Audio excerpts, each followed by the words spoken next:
ವಿಜಯನಗರ ಜಿಲ್ಲಾ ಉಸ್ತುವಾರಿ ಮಂತ್ರಿಗಳಾಗಿರ್ತಕ್ಕಂಥ BZ ಜಮೀರ್ ಅಹಮದ್ ಸಾಹೇಬರಿಗೆ ನಾನು ಕಾಂಗ್ರೆಸ್ ಪಕ್ಷದ ಪರವಾಗಿ ತುಂಬ ಸ್ವಾಗತ ಬಯಸ್ತೇನೆ. ಹಾಗೆಯೇ ನಿಮ್ಮೆಲ್ಲರ ನೆಚ್ಚಿನ ಅಭ್ಯರ್ಥಿಗಳು ಸೊಂಡೂರಿನ ಜನಪ್ರಿಯ ಶಾಸಕರು ಕಾಂಗ್ರೆಸ್ ಪಕ್ಷದ ಅಭ್ಯರ್ಥಿಗಳಾಗಿರ್ತಕ್ಕಂಥ ಶ್ರೀ ತುಕಾರಾಮ್ ಸಾಹೇಬರಿಗೆ ಸ್ವಾಗತ ಬಯಸ್ತಿದ್ದೇನೆ. ಹಾಗೆಯೇ ನಿಮ್ಮೆಲ್ಲರ ನೆಚ್ಚಿನ ನಾಯಕರಾಗಿರ್ತಕ್ಕಂಥ ಮಾಜಿ ಮಂತ್ರಿಗಳಾಗಿರ್ತಕ್ಕಂಥ PT ಪರಮೇಶ್ವರ ನಾಯ್ಕ ಸಾಹೇಬರಿಗೆ ಕೂಡ ತುಂಬ ಸ್ವಾಗತ ಬಯಸ್ತಿದ್ದೇನೆ. ಹಾಗೂ ಬಳ್ಳಾರಿ ಗ್ರಾಮೀಣ ಜಿಲ್ಲಾ ಅಧ್ಯಕ್ಷರಾಗಿರ್ತಕ್ಕಂಥ B ಶಿವಯೋಗಿ ಅವರಿಗೆ ಸ್ವಾಗತವನ್ನು ಬಯಸ್ತಿದ್ದೇನೆ. ಹಾಗೂ ಗ್ಯಾರಂಟಿ ಅನುಷ್ಠಾನದ ಜಿಲ್ಲಾ ಅಧ್ಯಕ್ಷರಾಗಿರ್ತಕ್ಕಂಥ ಕುರಿ ಶಿವಮೂರ್ತಿ ಅವರಿಗೆ ಕೂಡ ತುಂಬ ಸ್ವಾಗತ ಬಯಸ್ತಿದ್ದೇನೆ. ಹಾಗೇನೆ ಇಟಗಿ ಬ್ಲಾಕ್ ಕಾಂಗ್ರೆಸ್ ಅಧ್ಯಕ್ಷರಾಗಿರ್ತಕ್ಕಂಥ ಹನುಮಂತಪ್ಪನವರು ಕೂಡ ತುಂಬ ಸ್ವಾಗತ ಬಯಸ್ತಿದ್ದೇನೆ. ಹಾಗೂ ಮಾಜಿ ಜಿಲ್ಲಾ ಪಂಚಾಯತ್ ಸದಸ್ಯರು ಹಾಗೂ BDCC ಬ್ಯಾಂಕಿನ ನಿರ್ದೇಶಕರು ಆಗಿರ್ತಕ್ಕಂಥ ವಿಜಯಕುಮಾರ್ ಅವರು ಕೂಡ ತುಂಬ ಸ್ವಾಗತ ಬಯಸ್ತಿದ್ದೇನೆ. ಹಾಗೇನೆ ಆಮ್ ಆದ್ಮಿ ಪಾರ್ಟಿಯ ಕಾರ್ಯದರ್ಶಿಗಳಾಗಿರ್ತಕ್ಕಂಥ ಇವರಿಗೂ ಕೂಡ ನಾನು ತುಂಬ ಸ್ವಾಗತವನ್ನು ಬಯಸ್ತಿದ್ದೇನೆ. ಹಾಗೇನೆ ಪತ್ರಿಕಾ ಮಾಧ್ಯಮದ ಚಾಂದ್ ಸಾಹೇಬರಿಗೂ ಕೂಡ ತುಂಬ ಸ್ವಾಗತವನ್ನು ಬಯಸ್ತಿದ್ದೇನೆ. ಹಾಗೂ ಪತ್ರಿಕಾ ಮಾಧ್ಯಮದ ಎಲ್ಲ ನನ್ನ ಸ್ನೇಹಿತರಿಗೆ ಹೃದಯ ತುಂಬಿ ಸ್ವಾಗತವನ್ನು ಬಯಸ್ತಾ ಇದ್ದೇನೆ.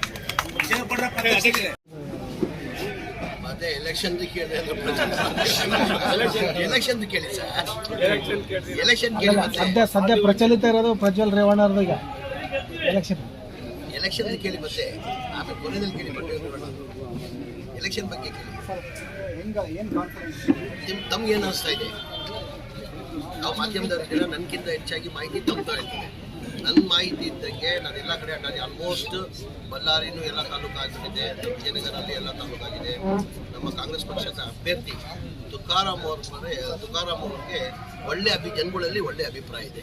ಎಲ್ಲ ನನ್ನ ಅನಿಸಿಕೆ ನಾನು ಎಲ್ಲ ತಾಲೂಕಲ್ಲಿ ಯಾವ ತಾಲೂಕು ನಾಳೆ ಒಂದು ಕಂಪ್ನಿಗೆ ಹೋಗಬೇಕು, ನಾಳೆ ಕಂಪ್ನಿ ಹಾಕ್ಕೊಂಡಿದ್ದೇನೆ. ಅದು ಬಿಟ್ಟರೆ ಆಲ್ಮೋಸ್ಟ್ ಎಲ್ಲ ತಾಲೂಕಿಗೆ ನಾನು ಹೋಗಿದ್ದೀನಿ. ಎಲ್ಲ ಕಡೆ ಜನ ಹೇಳ್ತಾರೆ ಇಲ್ಲ ಸ್ವಲ್ಪ ಒಳ್ಳೆ ಅಭ್ಯರ್ಥಿ ಕೊಡ್ತೀರಾ, ನಾವು ಗೆಲ್ಸ್ಕೊಂಡು ಬರ್ತೀವಿ. ಅದಕ್ಕಿಂತ ಹೆಚ್ಚಾಗಿ 5 ಗ್ಯಾರಂಟಿಗಳು ನಾವೆಲ್ಲ ಹೋಗ್ತೀವಿ, ಹೆಣ್ಮಕ್ಳು ಆಚೆ ಬರ್ತಾರೆ. ಎಲ್ಲಕ್ಕಿಂತ ಹೆಚ್ಚಾಗಿ ಹೆಣ್ಮಕ್ಳು ಆಚೆ ಬರ್ತಾರೆ. ಏನು 5 ಗ್ಯಾರಂಟಿಯಿಂದ ನಮಗೆ ಭಾಳಷ್ಟು ಪಕ್ಷಕ್ಕೆ ಅನುಕೂಲ ಆಗಿದೆ. ಜನ ಈ ಬಾರಿ ನನ್ನ ಅನಿಸಿಕೆ ಜನ ವಾತಾವರಣ ನೋಡಿದ್ರೆ ಏನಕ್ಕಂದರೆ ಸಿದ್ದರಾಮಯ್ಯ ಅವ್ರಿಗೆ ಭಾಳಷ್ಟು ಅವಕಾಶ ಕೊಟ್ಟಿದ್ರು. ಬಳ್ಳಾರಿ ಜಿಲ್ಲೆಯಲ್ಲಿ ಅವ್ರ MLA ಆಗಿದ್ದರು, ಮಂತ್ರಿ ಆಗಿದ್ದವರು, ಆಮೇಲೆ MP ಆಗಿ ಕೆಲಸ ಮಾಡಿದರು. ಜನ ನಿರೀಕ್ಷೆ ತಕ್ಕಂಗೆ ಕೆಲಸ ಮಾಡಿಲ್ಲ. ಜನ ಎಲ್ಲೋದ್ರೂ ಆ ಸುಳ್ಗಾರ ಊಟ ಹಾಕ್ತೀವಿ ಸರ್ ಜನ ಹೇಳ್ತಾ ಇರೋದು, ನಾನಿಲ್ಲ ಜನ ಹೇಳ್ತಾ ಇರೋದು. ನಮಗೆ ಒಬ್ಬ ಲೀಡರ್ ನೀವು ಬೇರೆ ಪಕ್ಷ ಇರ್ಬೋದು, ಅವರೊಬ್ಬ ನಾಯಕರಂತ ನಾವು ತಿಳ್ಕೊಂಡಿದ್ದೀವಿ. ST ಸಮಾಜದ ನಾಯಕ ದೊಡ್ಡ ಮಟ್ಟದಲ್ಲಿ ಬೆಳೆದಿದ್ದೇನೆ. ಆ ಜನಗಳು ಬಾಯಿಯಲ್ಲಿ ಕೇಳೋಕ್ಕೆ ನಮಗೆ ಒಂಥರ ಬೇಜಾರಾಯಿತು. ಜನ ಹೇಳ್ತಾ ಇರೋದಿತ್ತು ಸುಳ್ಳು ಬಿಟ್ಟು ಬೇರೆ ಏನು ಸರ್, ಅವನಿಂದ ಏನು ಮಾಡೋಕ್ಕೆ ಸಾಧ್ಯ ಸರ್, ಬರೀ ಸುಳ್ಳು ಸರ್. ಅವನು ತುಕಾರಾಮ್ ಸಾಹೇಬರು ನಾವು ಮಂತ್ರಿ ಆಗಿ ಕೆಲಸ ಮಾಡಿರೋದು ನೋಡಿದ್ದೀವಿ. 4 ವರ್ಷ 4 ಬಾರಿ MLA ಆಗಿ ಅವ್ರು ಸೇವೆ ಮಾಡಿರೋದು ನಮ್ಗೆ ಗೊತ್ತಿದೆ. ಸಣ್ಣೂರಲ್ಲಿ ಅಂಥ ವ್ಯಕ್ತಿ ಬೇಕಾಗಿರೋ ಸರ್ ನಮ್ಮಲ್ಲಿ ಅಂತ ಜನ ಬಯಸ್ತಾ ಇದ್ದಾರೆ ಸರ್. ಈಗ ತಾವು ರಾಮುಲು ಅವರು ST ನಾಯಕರು ಅಂತ ಒಪ್ಕೊಂಡ್ರಿ. ಇಲ್ಲ, ST ನಾಯಕದಲ್ಲಿ ಬೆಳೆದಿದ್ದು ನಾನು ಒಪ್ಕೊಂಡಿಲ್ಲ, ಜನ ಒಪ್ಕೊಂಡಿದ್ದಾರೆ.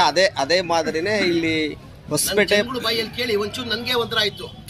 ಅಲ್ಲ ಸರ್, ಈಗ ಜನಾಭಿಪ್ರಾಯನೇ ನಾವು ಹೇಳ್ತಿರೋದು ಹೊಸಪೇಟೆ ಮತ್ತು ಕೂಡ್ಲಿಗಿ ಆ ನಾಯಕಿಗೆ ಹೆಚ್ಚಿನ ಒಲವೈತೆ ಅಂತ ನಮಗೆ ಇರೋ ಮಾಹಿತಿ. ಹೊಸಪೇಟೆದಲ್ಲಿ ಕನಿಷ್ಠ ನಾವು ಹೋದ ಸತಿ 36,000 ಲೀಡ್ ತಗೊಂಡಿವಿ ಗೋಯಪ್ಪ ಅವರು. ಈ ಬಾರಿ ನನ್ನ ಅನಿಸಿಕೆ ಅದಕ್ಕಿಂತ ಹೆಚ್ಚಾಗಿ 10,000 ಲೀಡ್ ನಮ್ಮ ಹೊಸಪೇಟೆ ಟೌನಲ್ಲೇ ಬರ್ತದೆ ಸರ್. ತಾವು ಜಿಲ್ಲಾ ಉಸ್ತುವಾರಿ ಸಚಿವರಾಗಿ ಕೆಲಸ ಮಾಡ್ತಾ ಇದ್ರಿ, ಅಧಿಕಾರನ ಹೊಸಪೇಟೆ ಏನು ಬದಲಾವಣೆ ಆಗಿದೆ ಸರ್ ಗವಿಯಪ್ಪರ ಅಧಿಕಾರಕ್ಕೆ ಬಂದ ನಂತರ? ಹೊಸಪೇಟೆ ಅವರು ಏನು ಅವ್ರ ಕೆಲಸ ಏನೇನು ಅವ್ರ ಅವಧಿಯಲ್ಲಿ ಏನು ಮಾಡಬೇಕಾಗಿದೆ ಕೆಲಸ ಮಾಡ್ಕೊಂಡು ಹೋಗ್ತಾರೆ. ಅಲ್ಲ, ನಿಮ್ಮ ಕಾಂಗ್ರೆಸ್ ಪಕ್ಷದ ಸಂಘಟನೆ ಏನಾಗಿದೆ ಅಲ್ಲಿ? ಚೆನ್ನಾಗಿದೆ, ಸಂಘಟನೆ ಚೆನ್ನಾಗಿದೆ. ಅಧ್ಯಕ್ಷರು ಇಲ್ಲೇ ಇದ್ರು, ಸಿರಾಜ್ ಶೇಖ್ ಅವರು ಇದ್ರು. ಮೊನ್ನೆ ಎಲ್ಲ ಕೂಡಿ ಮಾಡಿದ್ದೀವಿ. ನಾನು, ಸಿರಾಜ್ ಶೇಖ್ ಅವರು, ಗೋಯಪ್ಪ ಅವರು, ಕಬ್ರಿ ಗಣೇಶ್ ಅವರು, ನಾಗೇಂದ್ರ, ನಮ್ಮ ಭೀಮಾ ನಾಯಕ್ ಅವರು. ಅಣ್ಣ ಬರಬೇಕಾಗಿತ್ತು, ಬಂದ ಅರ್ಧದಲ್ಲಿ ಹೋದ್ರು. ಎಲ್ಲ ಲೀಡರ್ಗಳು ಒಟ್ಟಾಗಿ ಮಾಡಿದ್ದೀವಲ್ಲ. ಮೊನ್ನೆ ರೋಡ್ ಶೋ ಹೊಸಪೇಟೆದಲ್ಲೇ ಮಾಡಿದ್ವಿ ನಾವು. ಅಲ್ಲೇನೋ ತಂದೆ ಮಕ್ಕಳ ಒಂದು ಜಗಳದಿಂದನೇ ಹೊಸಪೇಟೆ ಕಾಂಗ್ರೆಸ್ ಕುಸಿತಾ ಇದೆ ಒಂದು ರೀತಿ. ಗವಿಯಪ್ಪ ಮತ್ತು ಗವಿಯಪ್ಪರ ಮಕ್ಕಳ ಒಳಜಗಳ ಇದೆ. ಅವ್ರ ಒಳಜಗಳದಿಂದ ಕಾರ್ಯಕರ್ತರೆಲ್ಲ ಬೇಸತ್ತಿದ್ದಾರೆ. ಎಲ್ಲರಿಗಿಂತ ಒಳ್ಳೆ ಕೆಲಸ ಗೋಯಪ್ಪ ಅವ್ರು ಮಾಡ್ತಾವ್ರೆ. ಆ ಒಳಜಗಳದಿಂದಾನೇ ಕಾಂಗ್ರೆಸ್ ಅಲ್ಲಿ ಎಲ್ಲ ಕಾಂಗ್ರೆಸ್ ಬಹಳಷ್ಟು ಸುದ್ದಿಗಳು ಆ ಥರ ಏನಿಲ್ಲ. ಇಡೀ ದೇಶದಲ್ಲೇ ಬಸ್ಸು ಈ ಬಾರಿ ಬದಲಾವಣೆ ಬಯಸ್ತಾರೆ. ನಾನು 2023 ಚುನಾವಣೆಯಲ್ಲಿ ಸಿದ್ದರಾಮಯ್ಯ ಜೊತೆ ಪ್ರಜಾಧ್ವನಿ ಯಾತ್ರೆ ಅಂತ ಒಂದು 49 ಕಾನ್ಸ್ಟಿಟ್ಯೂಷನ್ ನಾನು ಹೋಗಿದೆ. ಅಲ್ಲಿ ಜನ 23ರಲ್ಲಿ ಅಸೆಂಬ್ಲಿ ಚುನಾವಣೆಯಲ್ಲಿ ಪ್ರಜಾಧ್ವನಿ ಯಾತ್ರೆ ಅಂತ ಸಿದ್ದರಾಮಯ್ಯ ನಮ್ಮ ಮುಖ್ಯಮಂತ್ರಿಗಳ ಜೊತೆ 49 ಕಾನ್ಸ್ಟಿಟ್ಯೂಷನ್ ಹೋಗಿದೆ. ಆ ಜನಗಳು ಪಲ್ಸ್ ನೋಡಿ ನಾನು ಅವತ್ತೇ ಮಾಧ್ಯಮ ಸ್ನೇಹಿತರಿಗೆ ಹೇಳಿದೆ. ನಾನು ನೋಡಿ ಸರ್, ಈ ಬಾರಿ ನಾವು ನಿರೀಕ್ಷೆ ಇಟ್ಟಿಲ್ಲ, ನಮ್ಮ ಕನಿಷ್ಠ ಅಂದರೆ 130 ಮೇಲೆ ಬರ್ತೀವಿ ಅಂತ. ಎಷ್ಟು ಬಂದ್ವಿ ನಾವು? 136 ಬಂದ್ವಿ. ಈ ಬಾರಿ ಕರ್ನಾಟಕದ ವಾತಾವರಣ ನಾನು 100 ಪಾರ್ಲಿಮೆಂಟ್ ಕಾನ್ಸ್ಟಿಟ್ಯೂಷನ್ ಹೋಗ್ತೀನಿ. ನನ್ನ ಅನಿಸಿಕೆ ಕನಿಷ್ಠ 28ರಲ್ಲಿ 24-25 ಗೆದ್ರೂ ಆಶ್ಚರ್ಯ ಇಲ್ಲ. ಹಂಗಾಗಿ ಈಗ 2014 ಪಾರ್ಲಿಮೆಂಟ್ ಚುನಾವಣೆ ನಡೀತು, 2019 ಪಾರ್ಲಿಮೆಂಟ್ ಚುನಾವಣೆ ನಡೀತು. ಯಾವತ್ತ ನರೇಂದ್ರ ಮೋದಿ ಅವರು ಹೋಟೆಲಲ್ಲಿ ಮಲಗಿರೋದು ನೋಡಿದ್ದೀರಾ ನೀವು? ಈಗ ನೋಡಿ, ನಾನು ಮೊನ್ನೆ ಬೆಳಗಾಂ ಹೋಗಿದ್ದೀನಿ. ನಮ್ಮ ಮಾಜಿ ಮಂತ್ರಿ ಜೊಲ್ಲೆ ಅವ್ರ ಹೋಟ್ಲಲ್ಲಿ ಉಳ್ಕೊಂಡಿದ್ರು. ಯಾರು? ಮನೆ ಪ್ರಧಾನಮಂತ್ರಿಗಳು. ಅಲ್ಲಿಂದ ನಾನು ಹೊಸಪೇಟೆಗೆ ಬಂದೆ. ರೆಗ್ಯುಲರ್ ನಾನು ಹೊಸಪೇಟೆಲಲ್ಲಿ ಹೋಟ್ಲಲ್ಲಿ ಯಾವತ್ತು ರಾಯಲ್ ಆರ್ಚಿಟ್ ಅಂತ ಹೋಟ್ಲಲ್ಲಿ ಪರ್ಮನೆಂಟ್ ಹೋಟ್ಲಲ್ಲಿ ನಾನು ಯಾವತ್ತಿದ್ರು ಹೊಸಪೇಟೆಲಲ್ಲಿ ಅಲ್ಲಿ ಉಳ್ಕೊಂಡು ಬೆಳಗಾಮಿಂದ ಹೊಡುವಾಗ ನಾನು ಹೋಟ್ಲಿಗೆ ಫೋನ್ ಮಾಡಿ ನಾನು ಬರ್ತಾಯಿದ್ದೀನಿ, ರೂಮ್ ನಾನು ರಿಸರ್ವ್ ಮಾಡಿದ್ರೆ ಅಂದಿದ್ದಕ್ಕೆ ಇಲ್ಲ ಸರ್, ಎಲ್ಲ ರೂಮ್ ಪ್ರಧಾನಮಂತ್ರಿಗೆ ರಿಸರ್ವ್ ಆಗಿದೆ, ಪ್ರಧಾನಮಂತ್ರಿಗಳು ಇಲ್ಲೇ ಉಳಿದವರು ಅಂತ. ಅಂದರೆ ಯಾವ ಥರ ಗತಿ ಬಂದಿದೆ, ಯಾವ ಥರ ಭಯ ಬಂದಿದೆ ನೋಡಿ ನೀವು. ಈಗ ಪ್ರಧಾನಮಂತ್ರಿ ಭಯ ಇದ್ದಿದ್ದ ಕಾರಣಕ್ಕೇನೆ ಹೋಟ್ಲಲ್ಲಿ ಮರಿತವ್ರೆ. ಲಾಭ ಇಲ್ಲ, ಭಯ ಅವ್ರಿಗೆ ಭಯ ಹುಟ್ಟಿದೆ. ಆಮೇಲೆ ಇನ್ನೊಂದು ಮಾಧ್ಯಮ ಸ್ನೇಹಿತರೆ ನಾನು ಹೇಳ್ತೀನಿ, ಎಲ್ಲ ಕಾಯಿಲೆಗೆ ವಾಸಿ ಮಾಡ್ಕೊಂಡು ಬಂದವು. ಹಾರ್ಟ್ ಪ್ರಾಬ್ಲಮ್ ಬರಲಿ, ಕ್ಯಾನ್ಸರ್, ಟಿ.ವಿ ಪ್ರಾಬ್ಲಮ್ ಬರಲಿ, ಶುಗರ್ ಪ್ರಾಬ್ಲಮ್ ಬರಲಿ, ಆಮೇಲೆ BP ಪ್ರಾಬ್ಲಮ್ ಬರಲಿ, ಬೇರೆ ಯಾವುದನ್ನ ಕಾಯಿಲೆ ಬಂದರೆ ನಾವು ಹಾಸ್ಪಿಟ್ಲ್ ಹೋಗಿ ವಾಸಿ ಮಾಡ್ಕೊಬೋದು. ಒಂದು ಕಾಯಿಲೆ ಗೊತ್ತಾಗಲ್ಲ, ಕೊನೆಯದಲ್ಲಿ ಗೊತ್ತಾಗ್ತದೆ. ಯಾವ್ದು ಕಾಯಿಲೆ ಹೇಳಿದ್ರು? ಕ್ಯಾನ್ಸರ್ ಕಾಯಿಲೆ. ಫಸ್ಟ್ ಹಂತಲ್ಲಿ ತೋರಿಸ್ಕೊಂಡ್ರೆ ವಾಸಿ ಆಗ್ಬಿಡ್ತದೆ, ಸೆಕೆಂಡ್ ಹಂತ ತೋರಿಸ್ಕೊಂಡ್ರೆ ಅದು ವಾಸಿ ಆಗ್ತದೆ.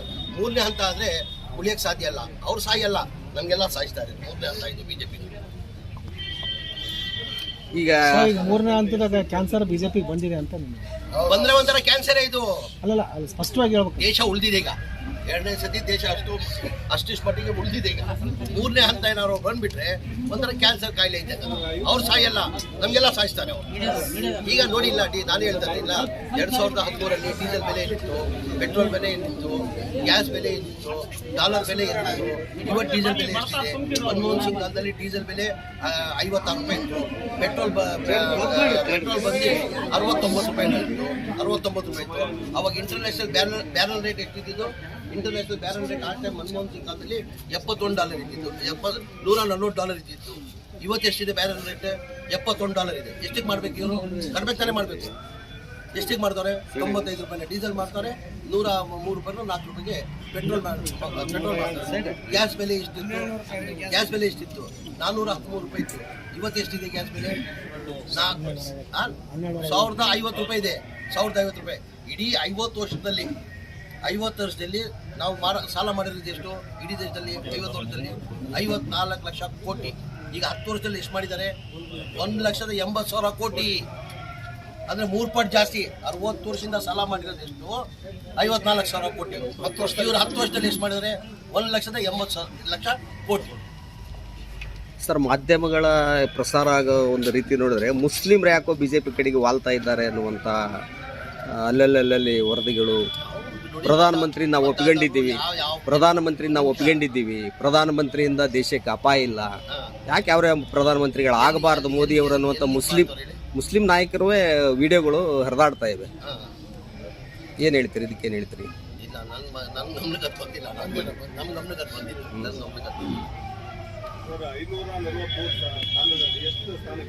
ಅಣ್ಣ, ಈ ಬಾರಿ ನನ್ನ ಅನಿಸಿಕೆ ನಿರೀಕ್ಷೆ ಇಲ್ಲ, ರಿಸಲ್ಟ್ ಬರ್ತದೆ. ಯಾರೂ ನಿರೀಕ್ಷೆ ಇಟ್ಟಿಲ್ಲ. ಇವರೇನೋ 400 ಪಾರ್ ಇದ್ದಿದ್ರೆ ಮನೆ ಪ್ರಧಾನಮಂತ್ರಿಗಳು ಬಂದು ಬೆಳಗಾಂ ಜೊಲ್ಲೆ ಹೋಟ್ಲಲ್ಲಿ ಬಂದಿದ್ದ ಇರಲಿಲ್ಲ, ಹೊಸಪೇಟೆದಲ್ಲಿ ಹೋಟ್ಲ್ ಬಂದು. ಒಂದು ನಿಮಿಷ, ಈ ಬಾರಿ 400 ಪಾರ್ ಅಂದರೆ 19ರಲ್ಲಿ ಬಂದಿದ್ರಾ? ಎಷ್ಟು ಬಾರಿ ಕರ್ನಾಟಕಕ್ಕೆ ಬಂದಿದ್ರು? ಒಂದಿನ ಆದರೂ ಉಳಿದಿದ್ರ? ಇಲ್ಲಿ ಎಲ್ಲಾನು ಉಳಿದಿದ್ರಾ? 2014 ಚುನಾವಣೆ ಎಲ್ಲ ಉಳಿದಿದ್ರಾ? ಹಂಗಿಲ್ಲ. ಅವಾಗ ಏನಿಗಿರ್ಲಿಲ್ಲ, ಅದು ಕರೆಕ್ಟು. ಅವಾಗ ಏನಿಗಿರ್ಲಿಲ್ಲ, 2019 ಬಂದಿಲ್ಲ ಬೆಳಗಾಮಲ್ಲಿ, ನಮ್ಮ ಹೊಸಪೇಟೆದಲ್ಲಿ. ಈಗ ಜನ ಬಂದ, ನಾನು ಎಲ್ಲ ದೇಶದಲ್ಲಿ ಎಲ್ಲ ಕಡೆ ಪ್ರವಾಸ ಮಾಡಿದ್ದೀನಿ. ನಾನು ತೆಲಂಗಾಣ ಹೋಗಿ ಬಂದರೆ, ಕೇರಳಕ್ಕೆ ಹೋಗಿದ್ದೀನಿ ನಾನು, ಆಮೇಲೆ ಆಂಧ್ರ ಹೋಗಿದ್ದೀನಿ ನಾನು. ಎಲ್ಲ ಕಡೆ ಜನ ಬದಲಾವಣೆ ಬಯಸ್ತಾರೆ. ಏನಕ್ಕಂದ್ರೆ ನಿರೀಕ್ಷೆ ಇಟ್ಕೊಂಡಿದ್ರು ಆ ನಿರೀಕ್ಷೆ ತಕ್ಕಂಗೆ ಕೆಲಸ ಆಗಿಲ್ಲ. 15 ಲಕ್ಷ ಅಕೌಂಟಲ್ಲಿ ಹಾಕ್ತೀನಿ ಅಂದರು, 15 ಪೈಸೆ ತಾವು ಹಾಕಿಲ್ಲ. ಆಮೇಲೆ 2 ಕೋಟಿ ಯುವಕರಿಗೆ ಕೆಲಸ ಕೊಟ್ಟಿರೋದು, ಯುವಕರಿಗೆ ಕೆಲಸ ಕೊಟ್ಟಿಲ್ಲ. ಹಾಗಾಗಿ ಜನ ಎಷ್ಟು ದಿನ ಅಂತ ಇದು ಮಾಡ್ತಾರೆ. ಕಾಂಗ್ರೆಸ್ ಸರ್ಕಾರಕ್ಕೆ ರಾಜ್ಯದಲ್ಲಿರ್ತಕ್ಕಂಥ ರಾಜ್ಯ ಸರ್ಕಾರಕ್ಕೆ ಅಪೋಸಿಷನ್ ಎಲ್ಲ ಬಿಟ್ಟು ಸೌಲಭ್ಯಗಳನ್ನು ಕೊಟ್ಟು ಇವ್ರು ಏನು ಗ್ಯಾರಂಟಿಗಳು ಕೊಡ್ತಾ ಇರೋದು? ಮೋದಿ ಗ್ಯಾರಂಟಿ ಅಂತ ಏನು ಹೇಳ್ಕೊಟ್ಟಿರೋದು? ಮೋದಿ ಗ್ಯಾರಂಟಿ ಅಂತ ಗ್ಯಾರಂಟಿ ಮುಂಚೆ ಇತ್ತಾ? ಕಾಂಗ್ರೆಸ್ ಅವ್ರ ಗ್ಯಾರಂಟಿ ಶುರು ಮಾಡಿದ್ಮೇಲೆ ತಾನೇ ಇವರು ಬಿಜೆಪಿ ಅವರು ಮೋದಿಗೆ, ಅದು ಬಿಜೆಪಿ ಗ್ಯಾರಂಟಿ ಅಲ್ಲ. ನಾವು ಕಾಂಗ್ರೆಸ್ ಗ್ಯಾರಂಟಿ ಅಂತ ಹೇಳಿದ್ ನಾವು ಕಾಂಗ್ರೆಸ್ ಗ್ಯಾರಂಟಿ ಅಂತೀವಿ. ಇವ್ರೇನಂತವ್ರೆ ಮೋದಿ ಗ್ಯಾರಂಟಿ. ಸರ್ ಹೊಸಪೇಟೆ ಎಷ್ಟು ಲೀಡ್ ಆಗ್ತದೆ ಉಸ್ತುವಾರಿ ಸಚಿವರು?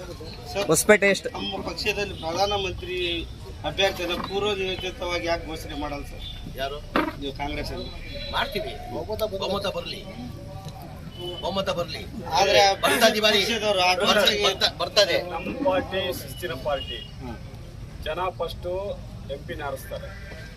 MP ನಾವು CLP ಮೀಟಿಂಗ್ ಕರಿತೀವಿ. CLP ಮೀಟಿಂಗಲ್ಲಿ ಯಾರು ಪ್ರಧಾನಮಂತ್ರಿ ಆಗಬೇಕು ಯಾರು ಅಂತ ಆರಿಸ್ತೀವಿ. ಅಲ್ಲಿ ಡಿಸೈಡ್ ಮಾಡ್ತೀವಿ. ಸಂವಿಧಾನ ವ್ಯವಸ್ಥೆ ಇದು. ನಾವು ಸಂವಿಧಾನ ವ್ಯವಸ್ಥೆ ಒಳಗೆ ಕೆಲಸ ಮಾಡ್ತೀವಿ. ಹಿಂದೂ ಮುಸ್ಲಿಂ ಪಾರ್ಟಿ ಅಂತ ಮೊನ್ನೆ ನರೇಂದ್ರ ಮೋದಿ ಅವರು ಇಂಟರ್ನೆಟ್ ಒಂದು ಮಾತು ಕಾಂಗ್ರೆಸ್ನವರಿಗೆ ಸಂವಿಧಾನ ಮೇಲೆನೇ ಪೂರ್ವವಾಗಿರ್ತಕ್ಕಂಥ ನಂಬಿಕೆಯಿಂದ ಉದಾಹರಣೆಯಾಗಿ 370 ವಿಷಯದಲ್ಲಿ ಇದು ಮಾಡ್ಕೊಂಡ್ರೆ ಅಲ್ಲಿ ಅವರು ರದ್ದು ಮಾಡಲಿ ಅಂತ ಯೋಚನೆ ಮಾಡ್ತಾರೆ. ಸಂವಿಧಾನ ಪೂರ್ಣ ಪ್ರಮಾಣದಲ್ಲಿ ಆಯಿತು. 371 ಜೇನ್ ಅವ್ರು ಯಾಕೆ ಅಗ್ನೆಸ್ಟ್ ಮಾಡಿದ್ರು? ಅವ್ರದೇ ಗೌರ್ಮೆಂಟ್ ಇತ್ತಲ್ರಿ. LK ಅಡ್ವಾಣಿ ಅವರು ಉಪ ಪ್ರಧಾನಿ ಅವರಾದ್ರು, ಹೋಮ್ ಮಿನಿಸ್ಟರ್ ಆಗಿದ್ರು. SM ಕೃಷ್ಣ ಅವರು ಕೇಂದ್ರ ಸರ್ಕಾರಕ್ಕೆ ಎಲ್ಲರೂ ಬರ್ರಿ.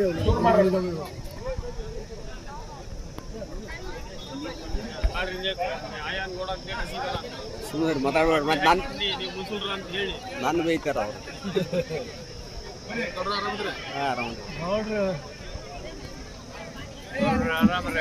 ಆರಾಮ್ರಿ. ಪುರಸಭಾ ಸದಸ್ಯರು ದಯವಿಟ್ಟು ವೇದಿಕೆ ಮೇಲೆ ಬರ್ಬೇಕಂತೇಳಿ ವಿನಂತಿ ಮಾಡ್ಕೊಳ್ತಾ ಇದ್ದೇನೆ. ಪುರಸಭಾ ಸದಸ್ಯರು ದಯವಿಟ್ಟು ಪುರಸಭಾ ಸದಸ್ಯರಿಗೆ ಆಸನದ ವ್ಯವಸ್ಥೆ ಮಾಡಿಕೊಡ್ಬೇಕು ದಯಮಾಡಿ. ಬಲೋ ಭಾರತ್ ಮಾತಾ ಕಿ. ಕಾಂಗ್ರೆಸ್ ಪಕ್ಷಕ್ಕೆ ಬಿಜೆಪಿ ಜಮೀರ್ ಅಹಮದ್ ಸಾಹೇಬರಿಗೆ, PT ಪರಮೇಶ್ವರ ನಾಯಕರಿಗೆ, ಈ ತುಕಾರಾಂ ಸಾಹೇಬರಿಗೆ, ಬಳ್ಳಾರಿ ಲೋಕಸಭಾ ಚುನಾವಣೆಯ ಪ್ರಚಾರಕ್ಕೆ ಆಗಮಿಸಿರ್ತಕ್ಕಂಥ